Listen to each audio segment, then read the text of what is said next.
esa cuenta solamente vale siempre y cuando los triglicéridos no superen los 300, porque si no ya no serviría mucho. Con lo cual, guarda porque te pueden dar todos los valores en el choice, por ejemplo, para que calcules el total. O que te den el total y te den todos los términos menos uno para que lo despejes. ¿Me explico lo que estoy diciendo? Tienes que sacar la cuenta de ahí. Otra cosa que hay que recordar, índices heterogénicos. Muy valiosos porque indican mayor precisión, digamos. O sea, el índice de Castelli es el cociente del colesterol total sobre el colesterol bueno, que tiene como tope, digamos, 4.5, y el real índice heterogéneo es el cociente LDL sobre HDL, que no debe ser mayor a 2.9. Siempre se menciona el colesterol total sobre el colesterol bueno, el colesterol malo sobre el colesterol bueno. Pregunta, si el colesterol malo, que es LDL sobre HDL, tiene que ser hasta 2.9, ¿qué tiene que haber más en sangre? ¿LDL o HDL? Claro. Si LDL sobre HDL es hasta 2.9, el numerador es más grande. Esa pregunta a veces hacen, ¿qué hay más en sangre? ¿Colesterol LDL o colesterol HDL? Siempre hay más LDL que HDL. Pero esa relación no debe superar 2.9. Si vos querés trabajar, hacer un cociente con el colesterol total, el total sobre el HDL no debe superar 4.5. De manera que si a alguien le salen mal los números, te vienen números raros, digamos, que no cometen, digamos, un estudio de un control, y no está mal, haz esta cuenta y fíjate si está bien o está mal. Este es el número preciso. ¿Se entiende lo que estoy diciendo? Bien, y después hay una partecita que habla de un poquito de aterogénesis. Cómo el colesterol malo, que es el colesterol LDL, digamos, genera patología, digamos, vascular, ¿no es cierto?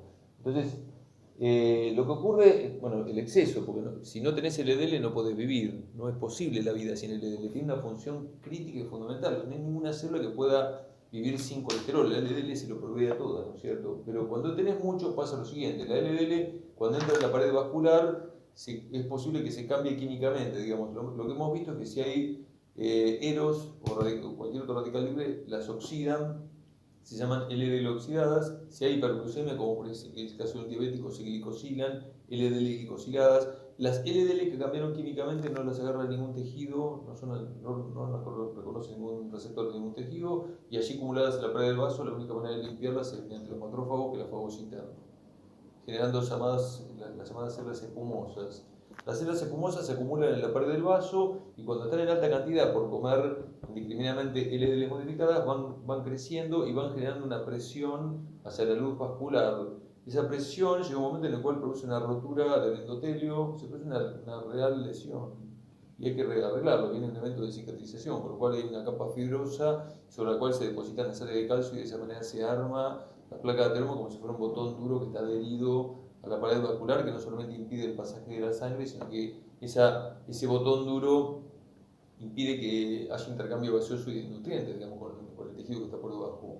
Y a nivel del miocardio no aguanta el corazón, genera infarto de miocardio. O sea, eso puede ocurrir, me preguntaron eso, digamos, ¿eso es una exclusividad del corazón? No. Eso ocurre en cualquier lugar. Pero si ocurre en coronarias, estás en el horno, porque no, bueno, pero el corazón no para nunca, digamos, es una máquina que siempre bombea, que es absolutamente oxígeno dependiente, que no le falte nada de oxígeno y que no le falte nada de nutriente, porque si no se para y sobreviene el infarto. Está claro lo que estoy diciendo, ¿no? De las LDLs, hay una que la hemos visto que es la LDL pequeña, que es más heterogénica, que era la que pasaba por la lipasa hepática, porque su tamaño más pequeño hace que más fácil ingrese en la pared vascular. Y hay una lipoproteína de la cual no se sabe mucho su función, que es de alta heterogénesis, llamada lipoproteína A. Yo no mencioné nada ayer de lipoproteína A. Lipoproteína A, digamos, es parecida a una LDL, pero no lo es. O sea, ayer dijimos que la LDL provenía de la VLDL y la lipoproteína A, digamos, en poquita cantidad la aloja el hígado, es de predisposición genética. Algo debe hacer, nadie sabe. O sea, lipoproteína A comparada con LDL también tiene las dos colesterol esterificado, las dos tienen ApoB100, pero la lipoproteína A adicionalmente tiene asociada al ApoB100 otra proteína semejante a una que probablemente conozcan llamada plasminógeno. el plasminógeno tiene el sistema plasminógeno-plasmina degrada los trombos que se pueden formar, de manera que, como hay un componente semejante al plasminógeno, por competencia impedirá que algún coágulo que se forme, digamos, se pueda disolver. Con lo cual, la lipoproteína A tiene como adicional el hecho de no solamente ser termogénica, sino que es heterogénica, sino trombogénica también. ¿Se entiende, no es cierto? Con lo cual, no es de rutina pedir nadie lipoproteína A, pero si hay una persona que tiene un problemita, digamos, y su padre se murió, tuvo infarto y su abuelo también, etc., un médico va a pedir. Está claro, ¿no es cierto? Para ver cuál es el riesgo cardíaco que puede llegar a tener. Entonces ahora vamos a contar el apunte de metabolismo de colesterol, que es sumamente sencillo. La clase hoy es fácil, en realidad, que es muy más fisiológica que bioquímica. Metabolismo de colesterol, vamos a ver que la biosíntesis ocurre en el citosol y el retículo endoplásmico de esos tres lugares. El principal productor de colesterol es el hígado, simplemente porque hemos dicho que de ahí salen las lipoproteínas. No hay que con que el hígado produzca colesterol vía LDL, estamos abastecidos perfectamente en todos los lugares, ¿no es cierto? Ocurre también en tejidos esteroidogénicos para hacer hormonas esteroides, que es un tema que vamos a ver también hoy, y en otros tejidos también está esta ruta metabólica. ¿Cuáles son los precursores para la creación de colesterol? Se requiere de 18 moléculas de acetil-CoA. Entonces, si hubiera una pregunta que me dijeran, indique los destinos posibles del acetil-CoA, el acetil-CoA tiene como posibles destinos claramente su oxidación en el Krebs, como destino puede ser la síntesis de un ácido graso, la producción de cuerpos cetónicos, y ahora agregamos, digamos, la síntesis de colesterol. Todos esos son posibles destinos del acetil-CoA y hay otros también. Se necesita un consumo de 18 ATP que no contempla el gasto de la ensalada de citrato, que también gastaba energía para sacar el acetil-CoA, y 6 moléculas de NADPH que vienen de la enzima málica o la vía de las pentosas. Y vamos a la página siguiente, digamos, o sea, ocurren 3 fases, cuyo primer momento corresponde, página siguiente, a la síntesis de mevalonato. En la síntesis de mevalonato las reacciones iniciales coinciden con la formación de los cuerpos cetónicos, pero es una historia distinta. O sea, recordemos que los cuerpos cetónicos se formaban en la mitocondria de la célula hepática bajo condiciones de ayuno principalmente. Tenían que ver con un incremento de AMP cíclico, con glucagonadrenalina, y tenía que haber simultaneidad hepática de gluconeogénesis con beta-oxidación. Bueno, no, estamos hablando de una biosíntesis de una molécula que se estimula por insulina. Las condiciones en las cuales ocurre la creación de cuerpos cetónicos, si bien el apunte cuenta las dos cosas en paralelo, son cosas totalmente nada que ver la una con la otra. Digamos, esto ocurre cuando hay insulina, como toda biosíntesis de cualquier molécula, ¿no es cierto? Ocurre en el citosol, los pasos iniciales son coincidentes con enzimas de nombre coincidente, pero son diferentes. Que no solamente están ligados, sino que están en otros tejidos también que no sean hepáticos. ¿Está claro, no es cierto? Entonces, que quede claro, los nombres pueden parecer iguales, pero las condiciones en las cuales ocurre son diferentes.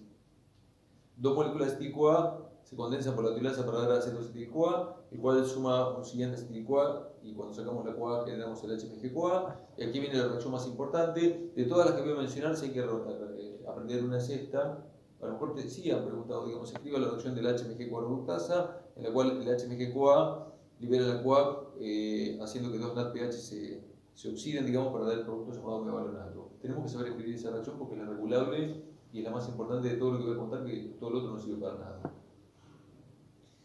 El momento B corresponde a la síntesis del escualeno, que es un compuesto lineal de 30 carbonos, y la secuencia de nombrecitos la voy a mencionar. Digamos, el mevalonato se fosforila para dar fosfomevalonato, luego se fosforila como segunda vez para dar el pirofosfomevalonato, que se decarboxila para dar un compuesto de 5 llamado isopendilenpirofosfato, que se isomeriza para dar dimetilalgilpirofosfato. Luego los compuestos de 5 carbonos se van a comenzar a empalmar, a pegar para dar el de 30, el escualeno, a través de las etapas de condensación, que están a continuación. Si tengo una de dimetilalgilpirofosfato que se condensa con un isopendilenpirofosfato, cuando se desprende un pirofosfato generamos un compuesto de 10 llamado geranilpirofosfato, lo cual lo cataliza la enzima geraniltransferasa. El geranilpirofosfato suma un segundo isopendilenpirofosfato, y tras añadir el pirofosfato generamos un compuesto de 15 llamado farnesilpirofosfato por la misma geraniltransferasa, y 2 de farnesil se condensan, dando la de 30 el escualeno por la enzima coleno sintetasa, liberando los pirofosfatos por la intervención de NADPH. Un embole. Momento C, simplemente lo citamos, el escualeno es un compuesto lineal, el colesterol no lo es, corresponderá a la ciclación del escualeno por una enzima microsomal del red llamada escualeno oxidociclasa, y siempre se cita al primer intermediario que tiene una semejanza con el colesterol, cuyo nombre es el lanosterol, el primer compuesto que tiene la estructura llamada ciclopentano peridofenantreno. Ahora lo vamos a escribir todo, se llama palabra larguísima, y del lanosterol de algún modo se modifica, que nadie te va a preguntar, pero se llama colesterol, y con eso ya tenemos todo lo que hay que decir. O sea, nombres de a memorizar, una reacción que es importante, y regulación ocurre a través de la enzima HMG4 reductasa, y si damos vuelta la vamos a analizar.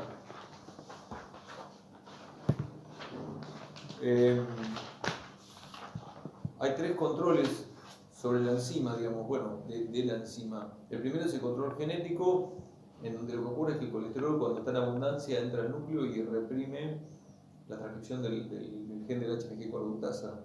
Pero claro, un mecanismo genómico, digamos, o sea que lo que ya lo sabemos, digamos que el colesterol evita la transcripción del gen y por lo tanto disminuye la cantidad de la enzima.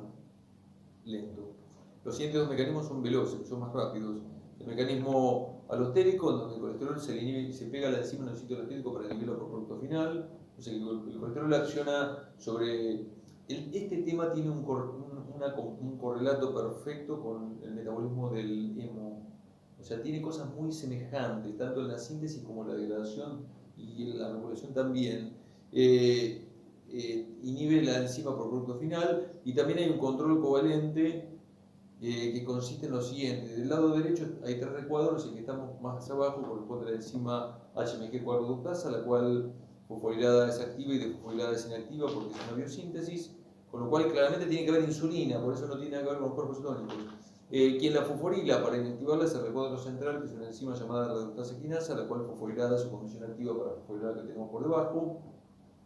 Y quien fosforila el recuadro intermedio es el recuadro más superior, que resulta ser una proteína quinasa independiente del AMP cíclico. De manera que toda esa cascada fosforilante conduce a la inactivación de la enzima clave de la ruta. Y lo que vamos a decir ya lo dijimos cuando hablamos de glucógeno, concretamente. Quienes fosforilan las proteínas fosforiladas son las proteínas fosfatasas.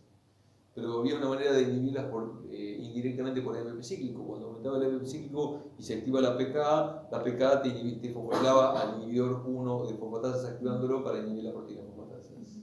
Pero claro, indirectamente todo termina dependiendo del AMP cíclico, como siempre, y como figuran las hormonas que están citadas abajo. Cuando hay un aumento de glucagón o adrenalina, lo cual esto conduce a un aumento del AMP cíclico, se inhibe la proteína fosfatasa si la enzima clave está fosforilada y por ende inactiva, pero justamente cuando hay un aumento de insulina, lo cual reduce el AMP cíclico, comienzan a funcionar las fosfatasas para desfosforilar y activar la producción de colesterol. La pregunta que hicieron una vez fue la siguiente. La pregunta fue, ¿cómo esperaría que esté la producción de colesterol hepática en un individuo vegetariano? Eso preguntaron. Esa fue la pregunta. Vegetariano que no come ni huevo ni leche, vamos a ponerlo vegano. Va a estar aumentada, ¿por qué? Porque tenés que suplir demanda metabólica si no estás con nada. Porque los vegetales no tienen colesterol, no estamos comiendo colesterol en esa alimentación, de manera que evidentemente no existe ningún efecto inhibitorio ni sobre el ADN ni sobre la enzima, con lo cual está re bueno que nosotros mismos regulemos la producción de colesterol endógena sin que nos invada el colesterol de afuera. Está claro lo que estoy diciendo, ¿no? Buenísimo. Luego, consulta, la HMG4 reductasa se fosforila por esta cadena, ¿no? Sí.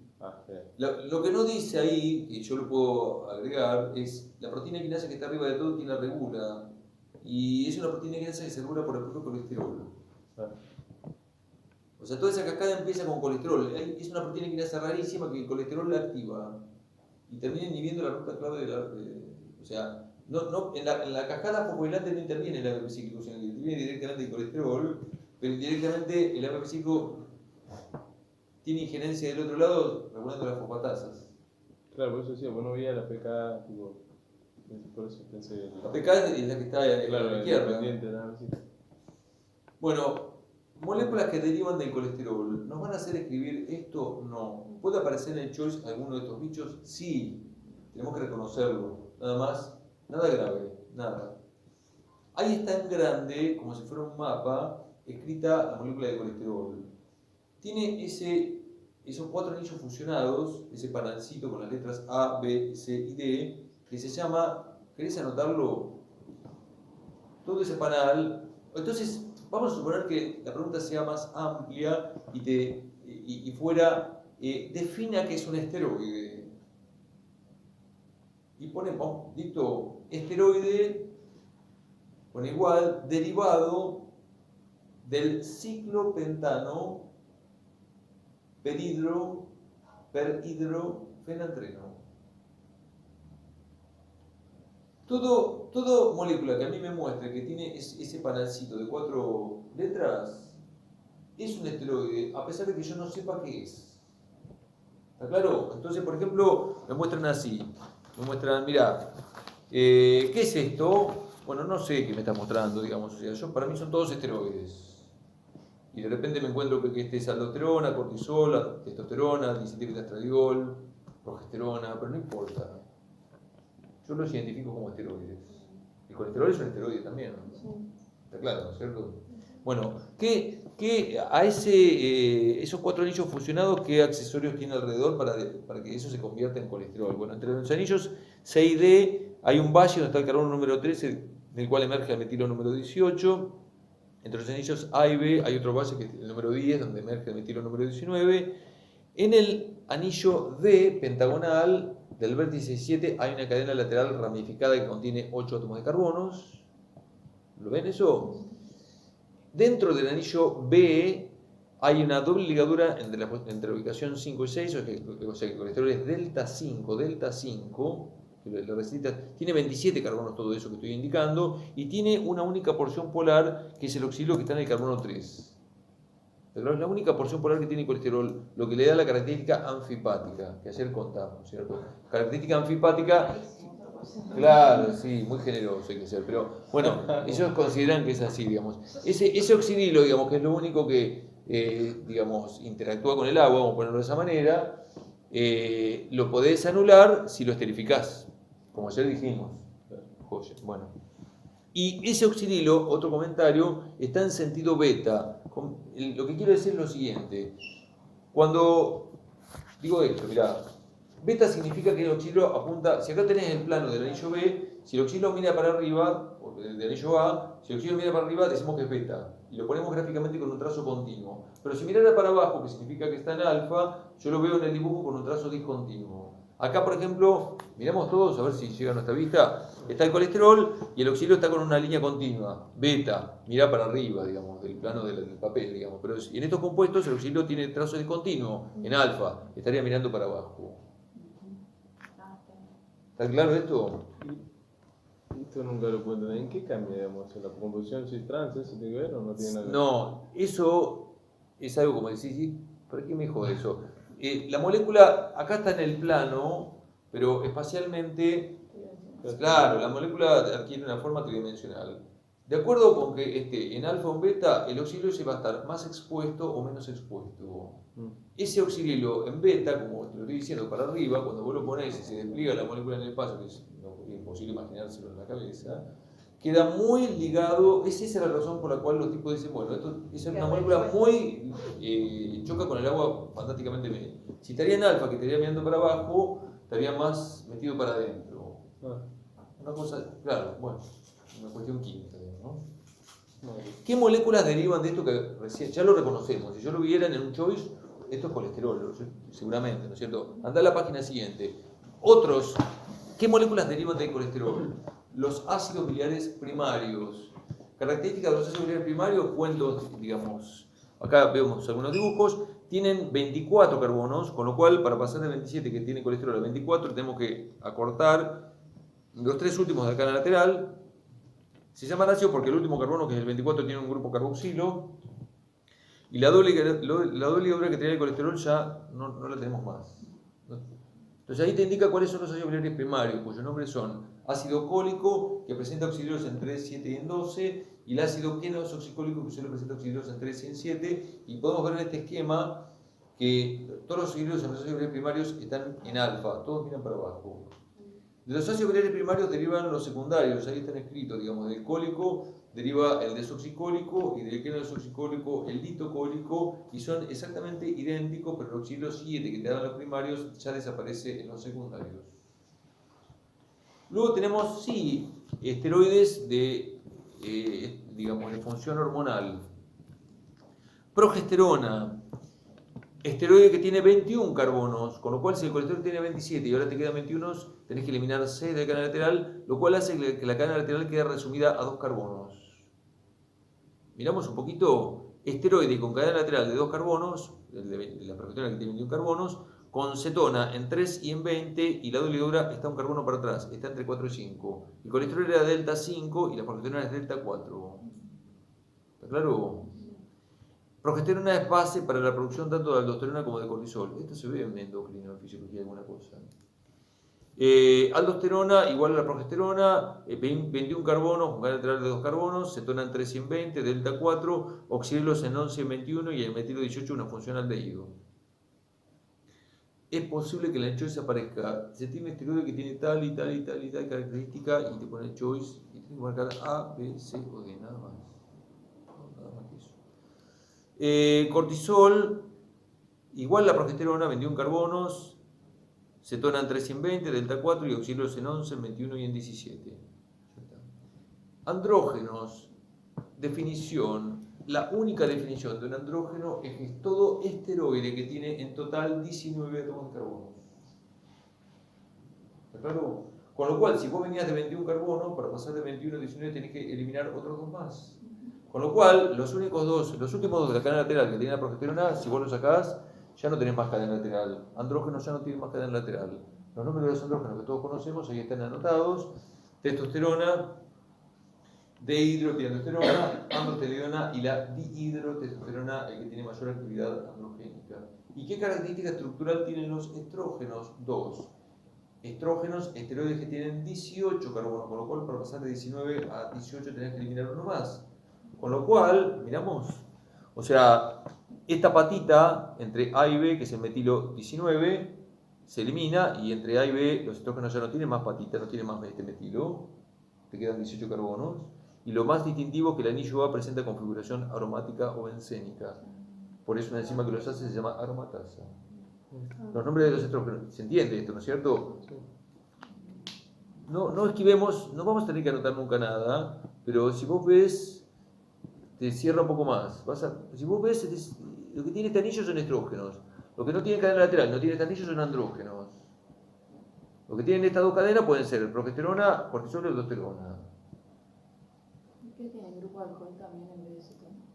¿En dónde? Carbonos. Este es el que queda, de lo que venía del Sí, colesterol. pero arriba no tiene el OH. No tiene, está claro, bueno, porque acá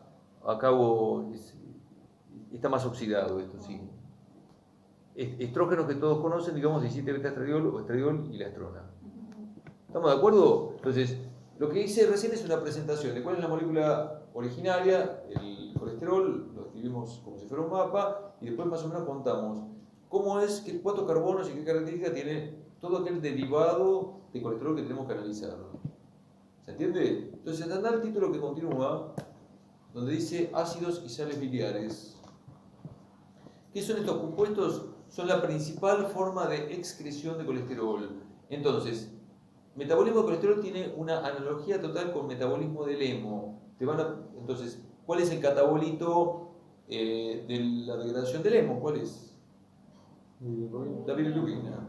Y si me preguntan cuál es el catabolito, digamos, de la descomposición del colesterol, mi respuesta es que son los ácidos y sales biliares. Está claro que también va a haber una conjugación, que va todo lo mismo. Si ya sabes ese tema, tenemos que cambiar los nombres, nada más. ¿Puede ser? Con lo cual, guarda, porque en las ictericias, como ocurre en el hígado también, si va a haber una ictericia posthepática donde tenés traba, estas cosas que se producen en el hígado también van a salir hacia la sangre. También vas a tener elevado ácidos sales biliares si tenés una ictericia posthepática. ¿Estamos de acuerdo, no es cierto? Con lo cual, lo mismo que te traba, lo otro te va a trabar esto también.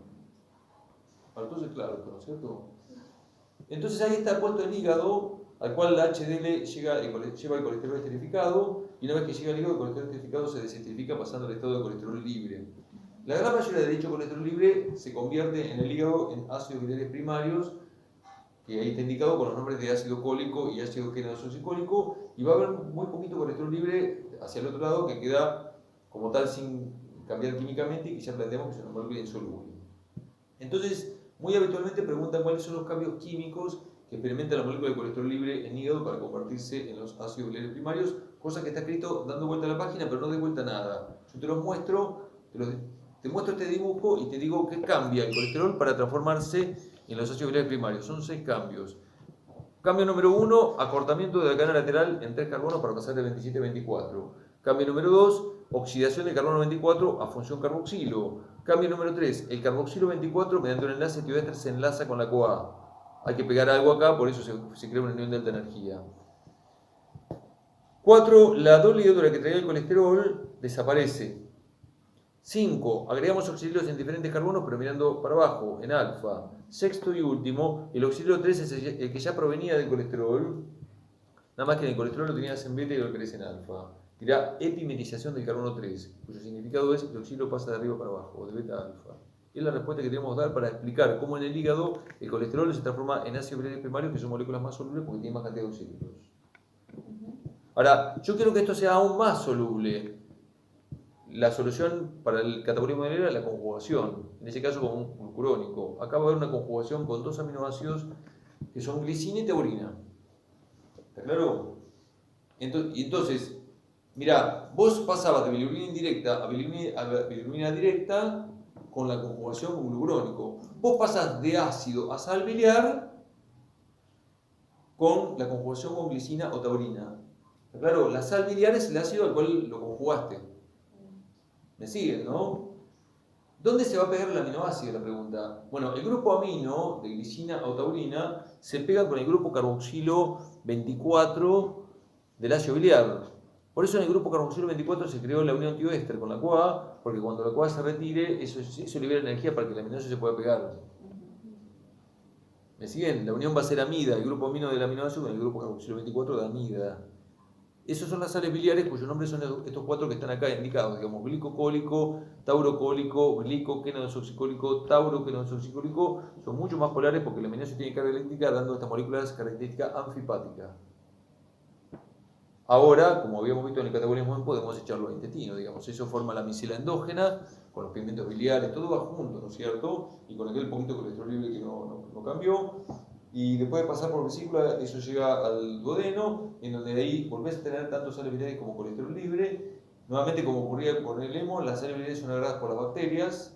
¿Alguien vio el tema este? Digamos, probablemente sí, digamos, entonces hay que relacionar las dos cosas, digamos. O sea, las bacterias desconjugan, le quitan la glicina y la taurina pasando a ácido biliar, y la otra cosa que ocurre es la reducción, cosa que también ocurría, reducción de la bilirrubina a urobilinógeno. Acá se reduce los ácidos biliares secundarios para dar lo que es, digamos, ácidos biliares secundarios.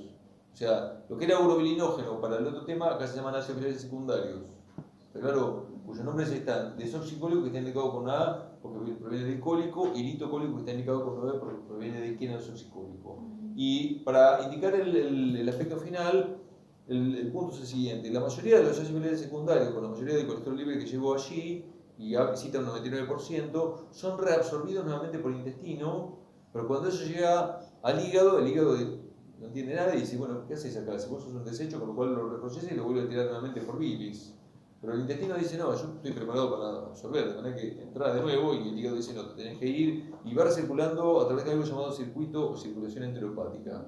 Lo que ocurre es que tiene que haber una porción que no se reabsorbe, porque si no, nunca eliminas nada. De manera que ese 1% restante del colesterol libre de los ácidos biliares secundarios que no se reabsorben, pasan al colon donde se oxidan, dando productos llamados esteroides fecales ácidos, o en fisiología son citados como ácidos biliares terciarios, eliminados por materia fecal. Y pasa lo mismo con ese 1% restante de colesterol libre que no se reabsorbe, pasa a lo largo hacia el colon, se oxida, dando subproductos llamados esteroides fecales neutros, cuyos nombres ahí están inscritos, coprostanol, colestanol y colestanona, que también se eliminan por materia fecal. Esta aplicación parecería mostrar que es un 1% de colesterol que eliminamos, que es muy poquito. No es real, dado que la circulación enteropática se ejecuta de 10 a 12 veces diaria. De manera que la eliminación de digamos, de 1% en 10 a 12 ciclos, digamos, te da una eliminación de colesterol en 24 horas que ronda del 10 al 12% de lo que está llegando al hígado ese día. Es como el riñón.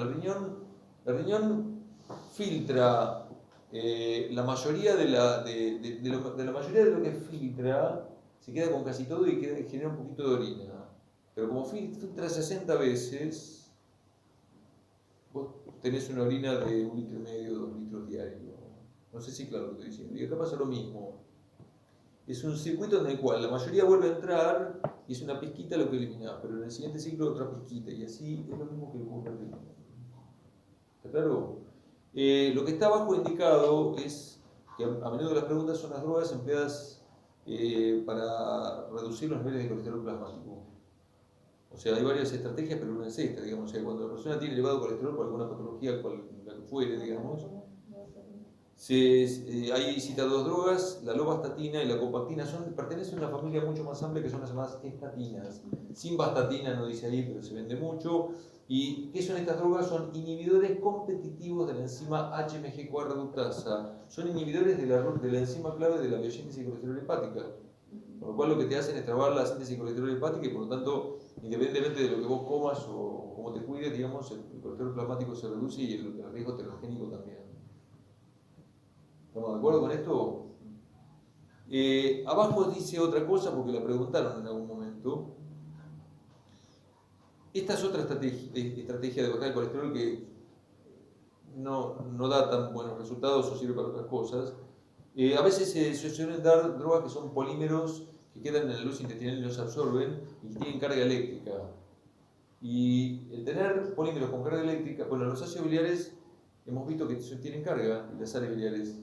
De que la atracción electrostática a esos polímeros que vos tenés en el intestino hace que todo vaya por materia fecal y vos fuerces a que no sea un 1% lo que se despida, sino que sea mucho más y que entre mucho menos al cuerpo. No sé si es claro.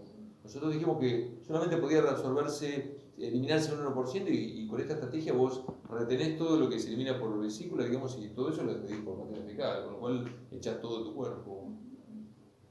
No sé si, claro, son cosas que el residuo fosfático, esas cosas, que son los polvitos que te lo dan, digamos, que te producen mucha plenitud, digamos, gástrica, y que también hace esto, digamos, o sea, y los lípidos que vos comés también, o sea, como los lípidos, las enzimas los tornan también anfipáticos con carga eléctrica, si vos consumís eso, digamos, conjuntamente con una comida que tiene lípidos, te quedan todos los lípidos del intestino y igual los eliminas todo por materia fecal.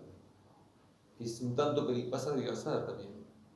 Realmente la incorporación de lípidos es prácticamente nula, con el problema de que los lípidos no son mala palabra, digamos, o sea, algunos lípidos hemos visto que son esenciales, no podés hacer esto, claro, es mejor hacer una dieta que hacer eso. ¿Queda claro todo esto? Tranqui, no pasa nada. Andá a la página siguiente. Una vez preguntaron, la pregunta fue, indique qué esteroides sintetiza el hígado. Esa fue la pregunta, ¿qué esteroides sintetiza el hígado? Y colesterol. Y la palabra esteroides, la gente lo asocia a hormona. No, esteroides es todo lo que tiene, sí, pero pasa eso, digamos, esteroides igual a hormona, que yo, y esteroides es todo aquel que tiene ciclopentano, peridofenanteno, con lo cual el hígado produce colesterol y ácidos salivarios, que es la respuesta que ellos pretendían. Está bien, ¿no? Esteroides 2, el apunte de esteroides 2.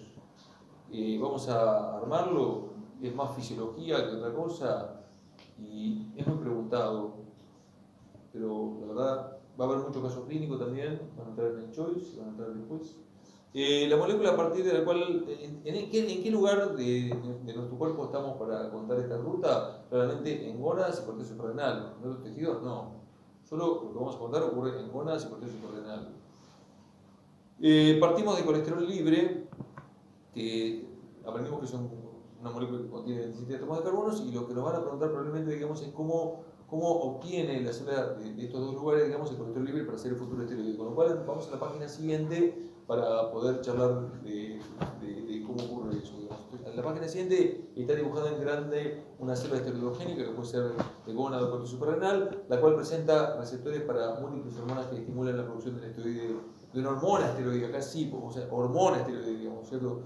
Puede ser LH, FSH, ACTH, angiotensina 2. Bueno, estos receptores son del tipo 7-TMS, acoplados a proteínas GS que estimulan a la nitroxiclasa para incrementar el AMP cíclico, activar la PKA, digamos, la cual hará múltiples funciones, digamos. Una de ellas es fosforilar una enzima citosólica cuyo nombre es colesterol esterohidrolasa, la cual fosforilada se torna activa, porque ayer nosotros dijimos que estas células solían guardar en su citosol el colesterol esterificado como gota para almacenarlo, de manera que esta enzima activa por fosforilación desesterifica al colesterol esterificado pasándolo al estado de colesterol libre. Colesterol libre que para ejecutar la primera reacción se debe meter a la mitocondria atravesando la membrana mitocondrial interna por una proteína llamada STAR. ¿Está claro? La proteína STAR no es como un GLUT que está siempre en la membrana, sino que tiene esta historia. Muestro lo siguiente. O sea, si acá tenés la mitocondria, tenés la membrana mitocondrial externa, el espacio intermembrana, la membrana mitocondrial interna, la matriz y el afuera, ¿no es cierto? La membrana mitocondrial externa, en su composición, contiene colesterol, pero la interna no tiene nada de colesterol. Entonces, medio como que la proteína STAR tiene esta historia. Es una proteína que se sintetiza, digamos, del lado citosólico, que presenta un péptido señal, y el péptido señal la dirige a la mitocondria. Primero pasa a la membrana mitocondrial externa, después la interna, y cuando están en la transición entre la externa y la interna, fusiona ambas membranas para que haya un llenado de colesterol desde la externa a la interna. Y después la STAR termina en la interna, donde ahí no cumple ninguna función. O sea, el concepto que tenemos que tener, como si fuera una aguja de un hilo, que te pega ambas membranas mitocondriales para que se llene de colesterol la interna. Con lo cual quizás, vamos a suponer que te hagan la siguiente pregunta. Vamos a un poco de quilombo. Preguntas que se me ocurren. ¿Encontraremos la proteína STAR en una célula adiposa? No, solamente vamos a encontrar la proteína STAR en células que están adaptadas para ser esteroides, ¿cierto? Con lo cual, por eso lo que te dice ahí es que la PKA, fosforilando factores transcripcionales, digamos, provoca la inducción de la proteína STAR. O sea, las hormonas que acabo de citar, que van contra las células esteroidogénicas, digamos, movilizan los factores de transcripción, digamos, para la inducción de la proteína STAR. ¿Qué técnica se les ocurre emplear? Vamos a suponer que yo quiero buscar la proteína STAR en tejido adiposo. ¿Alguna técnica que propongan para poder encontrarla? Pero si ni tú, Yo haría electroforesis y algún marcado. Y si me dan el título de la técnica, hago esto. Para proteger. Opciones. Un Western blot estaría perfecto. Si tenemos que buscar una proteína, decís siempre Western blot. Si tenés que separarlas, puede ser una electroforesis. Pero si yo quiero buscar, la única técnica para buscar una proteína que tenemos, no es la única que tenemos que aprender. ¿Querés esta? Hacemos un Western blot y ya está. ¿Estamos de acuerdo? Así va la pregunta. Bueno, no es la única manera de obtener colesterol, sino que ahí figura otras alternativas. Habla de la propia ruta metabólica de biosíntesis de colesterol, que seguramente la célula la contiene. Y obviamente las lipoproteínas, digamos, tanto LDL como HDL, LDL, el receptor es para ApoB100, HDL, el receptor que vamos a hacer es RBI, bueno, están en estos tejidos también, de manera que entra el colesterol y también todo vía STAR penetra en la mitocondria para hacer la primera reacción que la vamos a ver en un momento. Anda al pie de la página y hay una frase en la misma hoja que dice algo muy importante. Dice que el paso limitante de la síntesis de esteroides corresponde a la entrada de colesterol libre a la mitocondria por la proteína STAR. ¿Qué se entiende por paso limitante? Hay que diferenciar paso limitante de reacción limitante. Hasta ahora no ocurrió ninguna reacción química. Paso limitante significa lo siguiente: si vos tenés un proceso que lo dividís en múltiples pasos intermedios, paso 1, paso 2, paso 3, paso 4, paso n, cuya suma de todos los pasos, digamos, te da el proceso total, el paso limitante de todos los pasitos es el más lento. El paso limitante, la definición de paso limitante es de todos los tramos parciales, aquel tramo parcial que es el más lento es el paso limitante. Que vos llegues desde este, vamos a suponer, ¿se entiende? Pensé que era como lo más importante. Sí, yo... Y lo es. A ver, vamos a suponer que yo tengo que ir Pero la definición en realidad es un concepto cinético de velocidad. Yo tengo que ir desde, no sé, desde Buenos Aires no sé, a Mar del Plata, o a alguna ciudad, no sé. Este ejemplo es bárbaro. O sea, primero arrancás con una autopista que tiene 4 carriles, pero hay un tramo en el cual no hay ninguna autopista, sino que hay una ruta de ida y de vuelta nada más. Ahí se complica la velocidad del coche. Que vos llegues de tu punto de partida a tu punto de llegada va a depender de la velocidad de tu tránsito por la autopista o por ese lugar, digamos, donde estamos más apretados. Claramente es eso. El paso limitante es el más lento. ¿Está claro lo que estoy diciendo? Vale, hay una limitación. Vos vas a llegar al futuro esteroide, pero va a depender de este momento. La difusión siempre es más lento que los procesos químicos. No confundir paso limitante con una reacción química que va a entrar ahora, que es la reacción limitante. Volví a la esteroidogénesis. La reacción limitante, es la que vamos a contar ahora, es la conversión mitocondrial de colesterol libre en pregnenolona, un esteroide que tiene 21 carbonos. Y la enzima que lo cataliza recibe el nombre de 20-22-desmolasa o su sinónimo citocromo P450-SCC, sigla que significa que se acorta la cadena lateral y que de hecho es lo que tiene que suceder para pasar de 27 a 21 carbonos, que vos elimines 6. Lo de citocromo P450 indica que casi todas las enzimas de este proceso químico requieren de P450. Y 20-22 los carbonos entre los cuales generó el corte. Perdón. Miramos acá. O sea, se llama 20-22 desmolasa porque corta entre los carbonos 20-22. Eliminando todo esto y dejándote 21 carbonos. 20-22 desmolasa. ¿Está claro? Acordémonos, porque acá sí lo van a preguntar, que toda enzima que trabaja con P450, que es el caso de esta y muchas que van a venir, está en la membrana, que en este caso es la membrana mitocondrial interna, que requieren como reactivos necesarios oxígeno, NADPH de bebidas lactosas. ¿Está claro? Eso Hemo. Bueno, hemo es parte del P450. Bien, está bien. Si no tenés hemo, no hay producción de grupo hemo, de esteroides. ¿Estamos de acuerdo? Bien. ¿Sí? Nada. Reacción limitante, que quiere decir que si vos metiste por la proteína STAR el colesterol a la mitocondria y esta reacción de producción de pregnenolona la hiciste, vos vas a llegar hasta el futuro esteroide. No es lo mismo reacción que paso limitante. La pregnenolona que se confecciona en la mitocondria ahora sale al citosol. Atraviesa esa línea que es la diferencia entre lo de arriba es la mitocondria y lo que está abajo es el lado citoplasmático. Y ahí le cabe diferentes destinos. Hacia la izquierda, una posibilidad es la conversión a progesterona por la enzima número 3, llamada 3-beta-ol deshidrogenasa, para que luego la progesterona sea tomada por la enzima número 4 que se llama 21, o sea, para abajo podemos ir hacia aldosterona. Progesterona es tomada por la enzima 21-hidroxilasa, la número 4. Entonces esta también, digamos, toda enzima llamada hidroxilasa trabaja con P450, esta está en la membrana del RE porque está fuera de la mitocondria, también requiere de NADPH, de oxígeno, y claramente agrega un oxígeno en la ubicación 21, y da un producto llamado desoxicorticosterona, cuya abreviatura es DOC, DOC. El cual nuevamente reingresa a la mitocondria para dentro de la mitocondria terminar de madurarse en aldosterona mediante esas 3 reacciones que ahí están indicadas. Se agrega un oxígeno en el carbono 11 para dar la corticosterona, se agrega un oxígeno en el metilo 18 para dar la 18-hidroxicorticosterona y se oxida el metilo 18 llegando a la aldosterona. Nadie va a preguntar tanta cosa.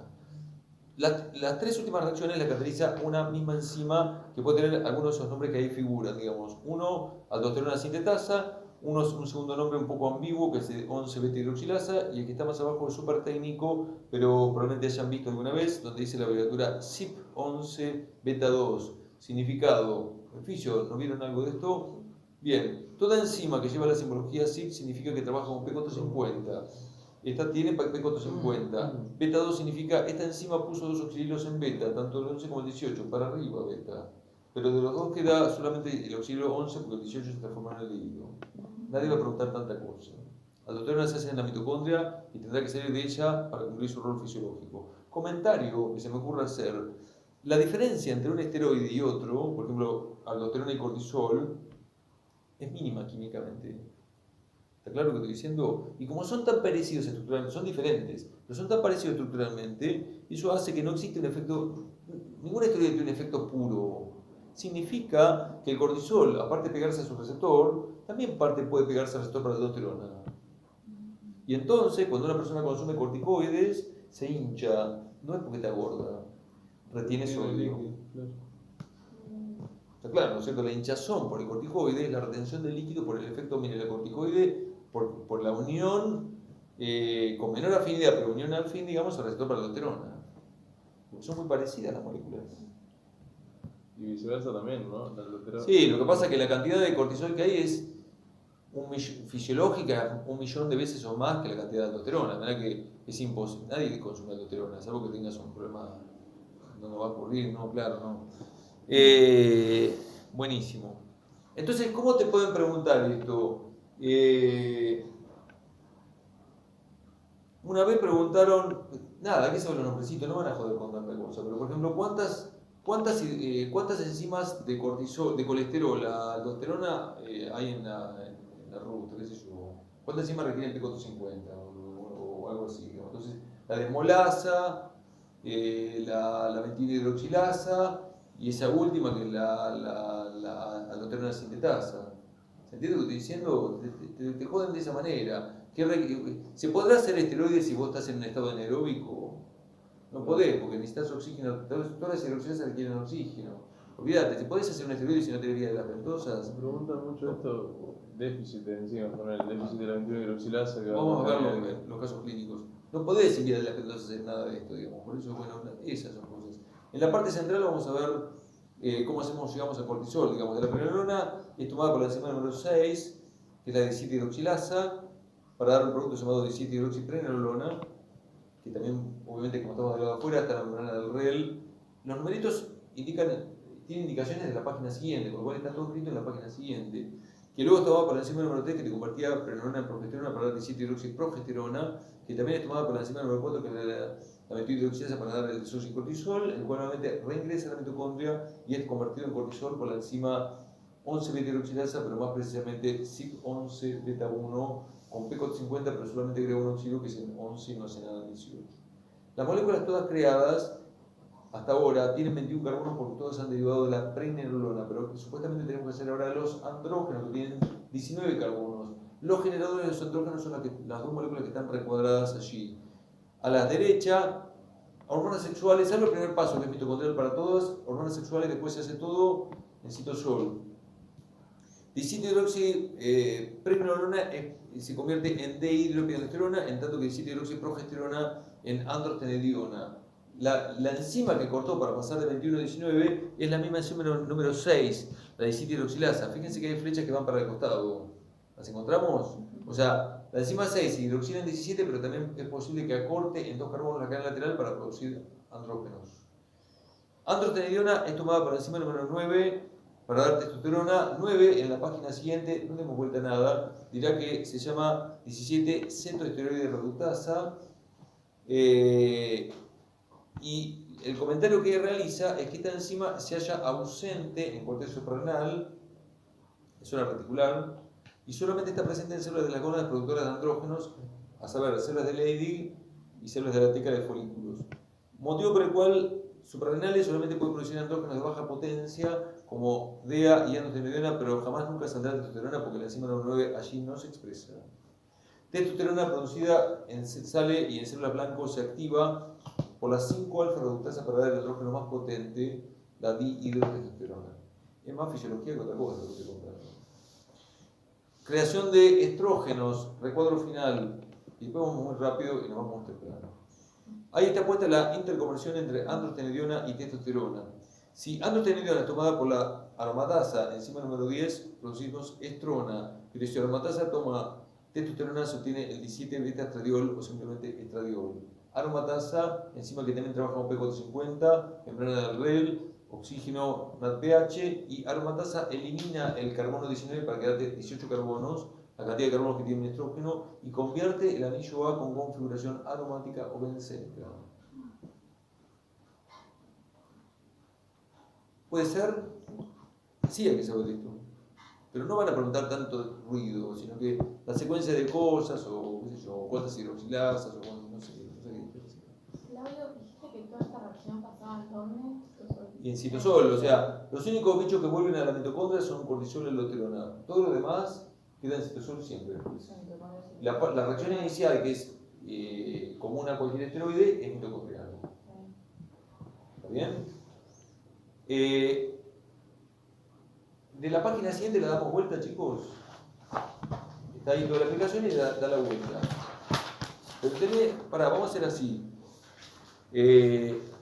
Ponemos así. Catabolismo de esteroides. Está tachado. Lo vamos a reemplazar por otra cosa. Pero tenemos que saber lo siguiente. ¿Cuál es el cementerio? O sea, génesis de esteroides, gónadas y suprarrenales. ¿Cuál es su cementerio? ¿Dónde se inactivan? En el hígado.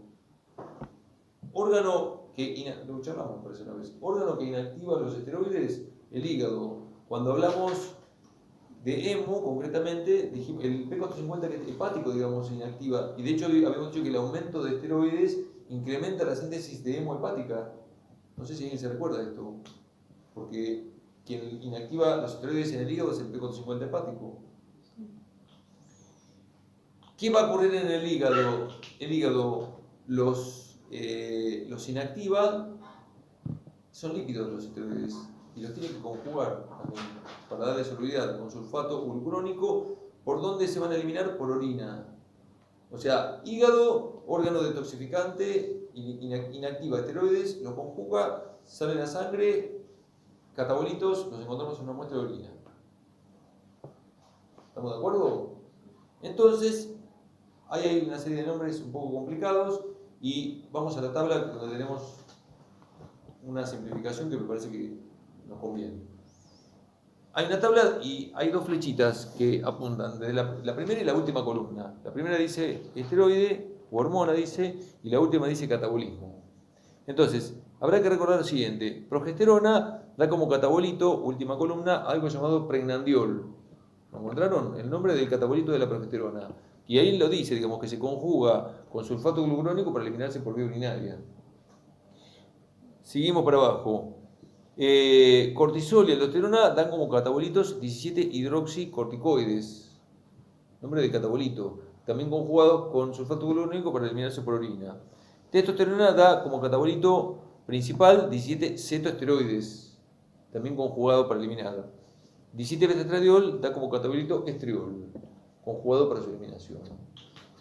Hay más ruido que esto que estamos diciendo, pero con esto me parece que estamos bien. Con lo cual, si en vez de darte una consigna en donde una hormona esté elevada, te dicen que está elevada alguna de estas cosas, a lo mejor te lo preguntan, Claro, o sea, en vez de decirte que está aumentado la testosterona, te dicen está aumentado los 17 cetoesteroides. Y tenés que entender que está aumentada la testosterona. Van a entrar en el choice y van a entrar después también. ¿Está claro, no es cierto? Casos clínicos, obvio. Entonces, lo digo de nuevo para que lo escuchemos. Muchos casos clínicos están en el apunte de esteroides 1. ¿Se entiende lo que estoy diciendo? O sea, el apunte de esteroides 1 termina en su parte y después se engancharon los esteroides 2. Pero el que tiene algún teórico, bueno, no sé, o a lo mejor lo traen, no lo sé, y lo vemos, que vale la pena ver de eso, que no. Esto parece como mucho, vas a encontrarte un teórico, parece muy abundante, y en una tarde te lo haces, pero caminando, 100%. Patologías vinculadas con el cortisol. Fácil esto, fisiología. Hipo e hipercortisolismo. Condiciones de hipocortisolismo. Miramos todos acá. Te robo. El problema puede estar en el eje o en alguna de las enzimas de la ruta metabólica que conduce a cortisol. Por ejemplo, acá propone que hay un problema a nivel hipotalámico que no libera el factor liberador, con lo cual no hay producción de ACTH y por lo tanto no hay producción de cortisol. Segundo caso, digamos, hay un problema a nivel hipofisario que no libera ACTH y por lo tanto no hay producción de cortisol. Los dos finales son los más importantes. Tercero, enfermedad de Addison. Addison, enfermedad autoinmune por la cual los anticuerpos provocan destrucción de la propia corteza suprarrenal, que este triangulito que está más chiquito porque está destruido. Con lo cual no hay producción de cortisol por la respuesta inmunológica, y como no hay fibra negativa, se produce ACTH, y lo que cita acá es que la enfermedad cursa con hiperpigmentación, simplemente porque la proteína ACTH viene de una proteína más grande, que es la PONC, la propia melanocortina, de la cual también se desprenden las hormonas melanocitoestimulantes que producen la producción de melanina, ¿no es cierto? Último caso clínico, hiperplasia suprarrenal congénita, enfermedad bioquímica, que significa algunas de las enzimas que van camino a cortisol están deficitarias de nacimiento, no hay ausencia, hay menos. Frente a la menor producción de cortisol no hay feedback negativo y por lo tanto hay liberación de ACTH que estimula la glándula, la cual se agranda en tamaño, y de ahí el nombre de hiperplasia suprarrenal congénita. Y hay dos posibles deficiencias enzimáticas descritas. Una es la deficiencia de la enzima 21 hidroxilasa. Muestro acá. La 21 hidroxilasa, que es la número 4, va camino tanto a cortisol como a aldosterona, con lo cual de aquí para abajo no es posible hacer, que es lo que acá está sombreado, y la única posibilidad es que el flujo esteroidogénico vaya a la producción de andrógenos, razón por la cual es virilizante, obviamente más notorio en la mujer, ¿no es cierto?, pseudohermafroditismo, y perdedora de sal por la producción de aldosterona que retiene sodio, hipotensiva por lo tanto. Puede haber una deficiencia de la enzima 17 hidroxilasa, la número 6, que va camino tanto a cortisol como a andrógenos, con lo cual de aquí para acá no haces nada. La única viabilidad es la producción de aldosterona, hipertensiva contrapuestamente a la anterior, y en el hombre producirá indiferenciación sexual, digamos, feminización, porque no produce andrógenos. Tranquilo esto, lo podemos leer, no pasa nada. Hipercortisolismo, guarda, porque a veces preguntan así, porque los ejes hay que repasarlos. Te dicen, una persona tiene aumentado los andrógenos, aumentada la testosterona plasmática, ¿correcto? Pero cuando se mide cortisol y aldosterona están normales. Eso preguntaron. Cortisol y aldosterona son normales y tiene hiperandrogenismo. La gente quiere que con estas dos cosas resuelve todo. No. Posible causa. ¿Se entiende lo que estoy diciendo? No tiene por qué ver con el cortisol, lo que estoy contando.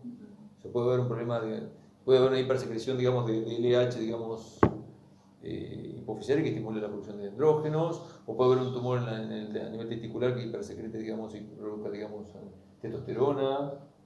El eje es el eje hipotálamo, hipófisis, testículo, el que está alterado y no tiene nada que ver con el cortisol, toda la historia esa. No sé si es claro lo que estoy diciendo.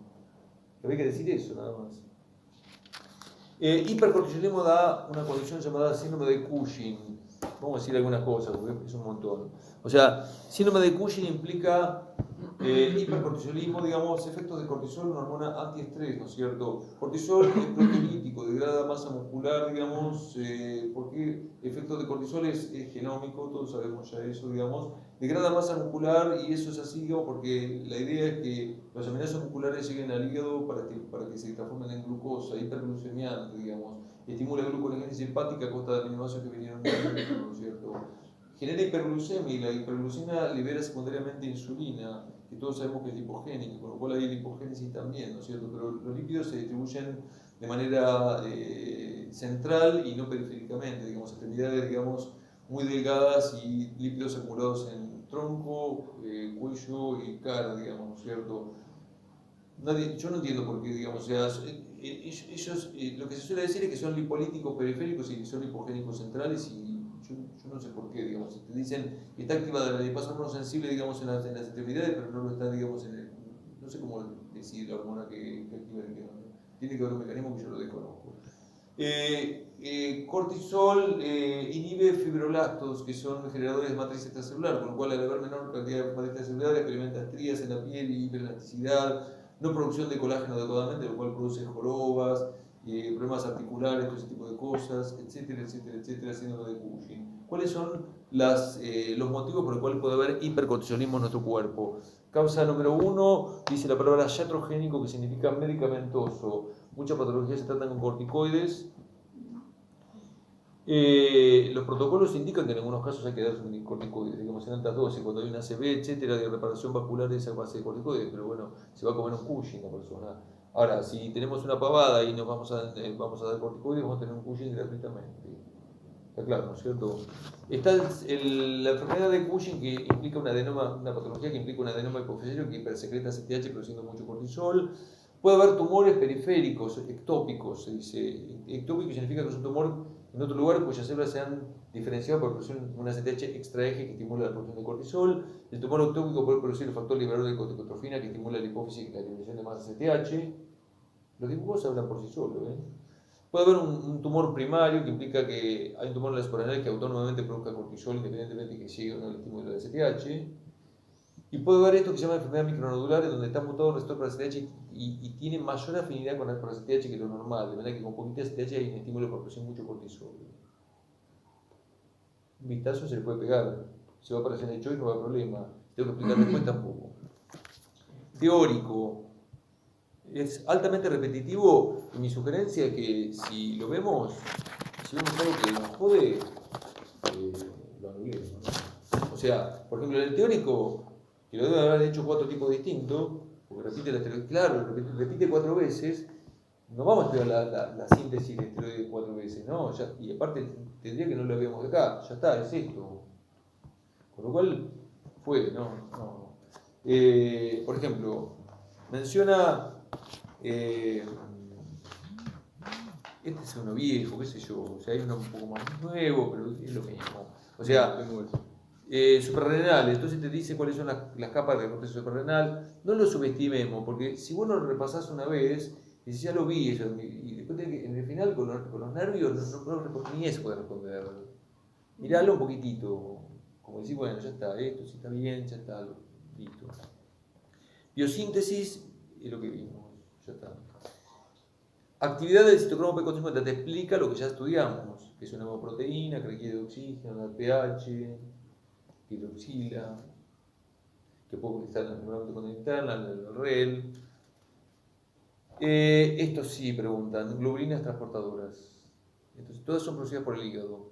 Entonces, por ejemplo, el cortisol principalmente es transportado por la transcortina, en un 75% o 77%, el 15% es transportado por la albúmina y el 8% es la fracción libre, que es la que logra entrar al tejido. La fracción libre es la activa y la que hace el feedback negativo en la parte superior. La pregunta que hicieron una vez, que si quieren la respondemos entre todos, es la siguiente. La pregunta fue, ¿cómo sería la producción de cortisol en un paciente que tiene cirrosis hepática? Vamos a pensarla entre todos. Si la persona tiene su hígado destruido, ¿cómo va a ser el nivel de proteínas transportadoras en sangre? Bajo. Por lo tanto, ¿cómo será la fracción libre? Alta. Y si la fracción libre es alta, ¿cómo registra el eje la cantidad de cortisol que tiene que producir? ¿Cómo será la producción de Mucho cortisol? feedback negativo, menos. Hay más feedback negativo, no porque hay mucho cortisol, sino porque hay poca proteína transportadora. Claro, porque lo que importa es la fracción libre. En embarazo ocurre lo opuesto, los estrógenos estimulan el hígado a full, con lo cual se produce más cantidad de proteínas transportadoras, con lo cual hay que hacer más para que la fracción libre se restablezca. Listo. Va a hablar del catabolismo, que te va a mencionar otros nombres, y creo que con la tabla estamos bien. Fíjate acá si querés poner alguna otra cosa, no voy a invitar mucho. Recuerda el eje, hipotálamo, hipófisis suprarrenales, habla de la proteína STAR, que ya lo mencionamos, y para hablar de la aldosterona, recuerda el sistema renina-angiotensina. Con lo cual, entiendo que si le ves un vistazo muy por arriba y repasar lo que ya saben todos, porque me parece que esto más o menos es conocido, y agregamos la parte química y alguna otra cosa, está. Y en una tarde está realmente. Testículo, te habla de la función testicular, te habla de la biosíntesis, que la vas a ignorar porque es la misma. ¿Se entiende, no? Te habla del catabolismo, que con lo que hemos visto en la tabla de la testosterona estamos bien. Te habla del transporte de testosterona a base de la globulina transportadora de hormonas sexuales. Y te recuerda el eje hipotálamo, hipófisis, testículo. Le podemos dar un repasito y ya está. Por lo cual no hay mucho que hacer ahí. Folículo ovárico, dice lo que ya saben. La biosíntesis te aparece de nuevo, no. ¿Te recuerda esto que se llama teoría de las dos células? Las células tecales, que son periféricas, tienen receptores para el LDH, que vía MP5 producen andrógenos, y andrógenos tecales difunden las células granulosas que tienen, las cuales presentan receptores para FSH. FSH induce aromatasa, vía MP5, induce aromatasa para convertir andrógenos en estrógenos. El inductor más importante en ovario para producir aromatasa es FSH. Transporte plasmático, en la tabla puede haber algo de transporte plasmático que no se entiende muy bien. Podemos hacer esto en la tabla, dejar lo que está en la tabla, y si vos lees algo, completá algo en la tabla y ya está. Una cosa así. Nada, catabolismo, que es lo que está ahí, y habla una nada del ciclo menstrual, que habrá que recordar en el periodo de 28 días un poco de los picos de las hormonas, y con eso es suficiente. No creo que nadie moleste en esta materia con eso. ¿Está claro? Lo último, o sea que no pasa nada. No invito a colgar el tema, porque no es que lo estoy desmereciendo, estoy diciendo que me parece que es conocido, que hay que ajustar un poco la cosa y llevarlo bien, porque la verdad que si te preguntas es un regalito, con todos los casos clínicos. No cuelgues nada, no. Vitamina D, con eso nos vamos. Entonces, dando vuelta o atrás de la tabla, o sea, ahí dice vitamina D, tomaron esto en un tema, no sé si les entró, si les tocó esto, mucha gente lo colgó, no lo respondió por eso. Yo dije la pregunta base. ¿No lo respondí? No lo leí. ¿No lo leíste? Pero pasa eso. Yo mismo que fui, pero bueno. Claro, pero ¿entendés lo que te digo? O sea, es una pavada, es muy doloroso, es una estupidez. Y no leíste esa estupidez y queda vacío, y en el final sería mucho peor, porque por una estupidez, si te estudiaste un montón todo el verano, no hagamos eso, que si te cascan, que sea con algo difícil realmente, que decís esto, no lo sabía yo, no por esto. Vitamina D, síntesis de vitamina D, el precursor nuevamente vuelve a ser el colesterol. No tiene los 4 anillos porque uno se rompe y a pesar de eso se considera el colesterol a nivel de epidermis, por acción de los rayos UV solares y por una enzima epidérmica llamada 7-alfa-reductasa, se provoca la ruptura del anillo B, el segundo anillo del anillo B de colesterol, dando un precursor llamado colecalciferol o vitamina D3. Vitamina D3 producida en piel, digamos, por sangre, migra al hígado, donde está la enzima 25-hidroxilasa. Acordate que todo lo que diga hidroxilasa requiere P450, y por tanto hemo a full en todo esto, ¿no es cierto? Para dar el 25-hidroxi D3 o colecalciferol, el cual por sangre migra al riñón, donde ahí se expresa la enzima 1-alfa-hidroxilasa, que se induce por paratormona. El más es inducción. PTH, paratormona, para dar la hormona madura, que es el 1,25-dihidroxicolecalciferol o vitamina D o calcitriol, ya que regula el metabolismo fosfocálcico. Y entonces vamos a decir un poquito y nada más. El principal sitio de acción de vitamina D es a nivel intestinal. No vamos a hablar de todo el metabolismo fosfocálcico, no, vamos a decir alguna cosa. El intestino, bueno, claramente hay una globulina transportadora hepática que la transporta, en este caso al intestino, hay esteroide de la célula entérica, el receptor para vitamina D es nuclear, esteroides 1, ¿no? Nuclear, se forma el complejo hormonal receptor, el cual se interactúa con el ADN, la respuesta es genómica y se sintetizan 3 proteínas intestinales que tienen que ver con movimiento de calcio, digamos. Una es un transportador de calcio en la zona apical para asimilar más calcio desde la dieta. Se sintetiza una segunda proteína llamada calvidina que asocia el calcio al citosol que ingresó, y una tercera proteína que es la calcio ATPasa de membrana plasmática que con ATP bombea calcio hacia la sangre. Lo cual, la combinación de esas tres proteínas produce un influjo neto de calcio, razón por la cual la vitamina D es hipercalcemiante. Vitamina D también tiene accionar en riñón. Hay receptor nuclear en las células renales. El efecto genómico en las células renales es la expresión de transportadores de calcio y de fosfato para reabsorber calcio y fosfato del filtrado glomerular. Entonces, si incorporamos calcio y a nivel renal metemos calcio y fosfato, esto explica por qué vitamina D es hipercalciante e hiperfosfatiliente. Pero vitamina D nunca, paratormona te saca calcio del hueso para proveer calcio en la sangre, pero vitamina D no, jamás nunca. Vitamina D no toca nada del hueso, digamos, es calcificante por el contrario, digamos. Y de hecho hemos charlado ya que carencia de vitamina D o no actividad de vitamina D produce raquitismo en el niño, aunque en el adulto produce un cuadro llamado osteomalacia. Podemos anotar la calcemia normal, más o menos, concentración de calcio en plasma, más o menos, redondeando, la calcemia está en el rango de 8 a 10 miligramos por ciento. Es 8 y monedita a 10 moneditas, que no sé cuánto, más o menos. ¿Está claro? No sé qué preguntaron. Preguntaron a escribir la síntesis de vitamina D La deficiencia, el raquitismo, preguntaban. y eso, nada más, parece. Los dos de zinc había que decir. Ah, bueno. ¿Cómo son los de los zinc? No explicar. ¿O qué parte del ADN, del receptor se pega el ADN? Claro. Claro, explicar cómo es la interacción. Muy bien. Bueno, lo vamos a contar la semana que viene. Bueno, listo, chicos. Por hoy terminamos. Bueno, tranqui ya. Mirá, me faltan 4 clases nada más.